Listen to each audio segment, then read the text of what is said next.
Hey guys, what's going on? It's me, Paterson, back again with a new video, and today I am doing a video that is long awaited because I get a lot of questions from you guys at uni who are looking for designer interviews. Now, my wife has normally sort of replied to these with my answers by asking me what the answers are, but we thought it would be a great idea if we were to actually just do a video for you guys and take the most asked questions that I get through the emails and just give them to you on this channel, so any students who are coming out of university now or anyone who's just starting or going to start this year can actually see these questions and learn more about it. The first question I normally get asked is, Will, how did you start out in the graphic design industry? And if you haven't watched any of my videos, you may not know, but basically I left college not knowing really what I wanted to do other than design. I knew I had no qualifications from school, and I knew that I didn't really want to go to university to learn this. I just wanted to do it. So I committed myself for a long time just to learning the art of graphic design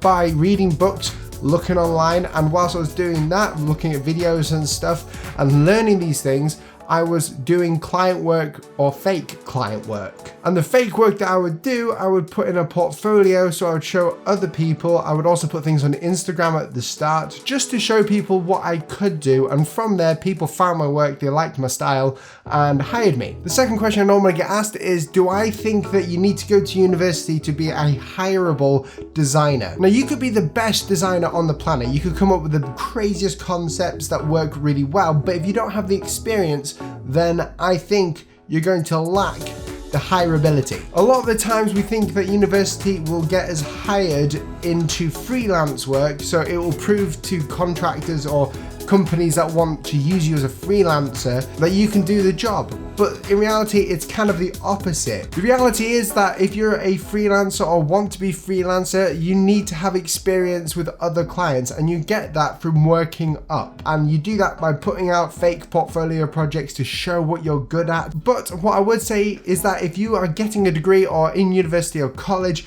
you are very hireable or very employable, should I say, to a design studio, somewhere where they really want you to have the theory of design. And from there, you can be an intern and work your way up in the company, and then maybe one day go freelance when you have work of your own that you've learned in that company. So no, you don't need to go to university to be a hireable designer, but it depends on the context. If you're thinking of going into a studio-based thing, then yeah, you should probably go to university. If not, then you don't really need to. You should go if you can, but they're both just two different roads that you can take. They both have advantages and disadvantages. None of them are better than the other. For instance, for me, I should have learned more than I did when I was starting out. I'm still learning now. But for instance, you guys, if you're in university, maybe you don't have the experience of talking to clients, or maybe you're not making money through what you're doing, or maybe you're amassing huge debts. You know, those are just some of the things that I've got on my head when I'm thinking about university or not. The third question is, how do you build your portfolio if you have no clients? The biggest misconception about portfolios for designers is that clients are looking for actual companies that you've worked for.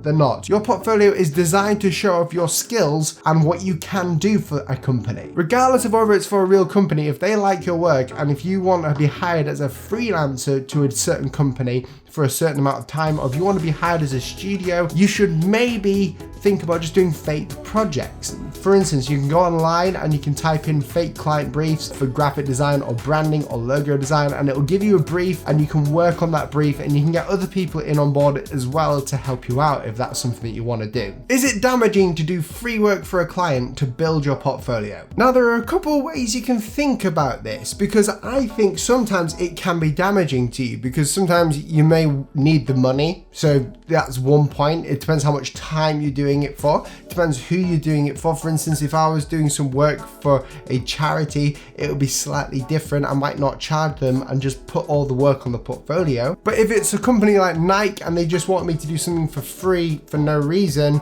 and it didn't benefit me in any way, then that is damaging to you personally. It isn't damaging to the design community as a whole to do free work. I think you should either charge full price or free. You shouldn't ever discount what you're worth, because that's just embarrassing, and it's just, it doesn't work very well. It's kind of damaging to yourself. But no, I don't think working for free is damaging. I think what does damage people is charging low prices, but doing it for completely free and explaining to them that would be worth this amount is perfectly fine. And the last question is this: what is your best advice for someone just starting out in design? The advice that I give to anyone who is literally just starting out in the world of design, whether you've just finished university or just starting university and you're going into the next step or the next part of your journey, is to keep going and to keep trying. Never think that you've got it all sussed out. When you land a job, don't think you've got it sussed out. Make sure you keep expanding your skills. For instance, for me, I'm always trying to learn new things. So I'm watching other YouTubers on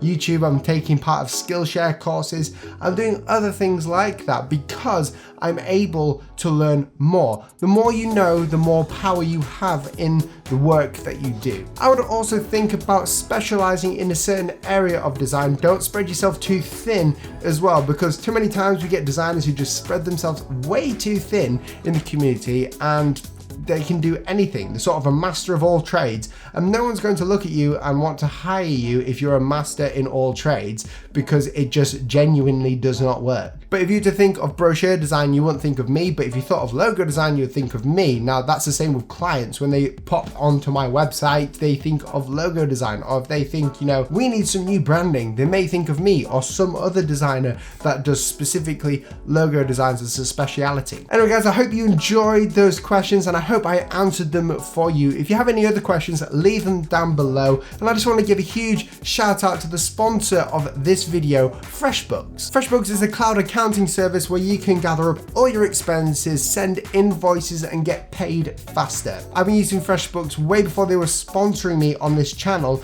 because of the ease of use and the fact that it works great for small to medium businesses, especially in the creative field. If you're like me and you struggle with all the sort of accounting stuff like getting paid, for instance, or having, payment gateways, or gathering up expenses, or having timesheets, or sending proposals, then FreshBooks is for you. So if you want to check this, click that link down below in the description and you'll get 30 days of FreshBooks for completely free, risk-free, and you can see for yourself. It is amazing. You will not regret it, and I'm not just saying it. But guys, thank you so much for watching this video. If you have enjoyed it, please remember to press that red subscribe button, and also because YouTube has started meddling with the subscription feeds, press that notification bell as well to make sure that every time I upload a video, you are notified properly. Thank you. Guys, I'll catch you in the next video. See you soon. Goodbye.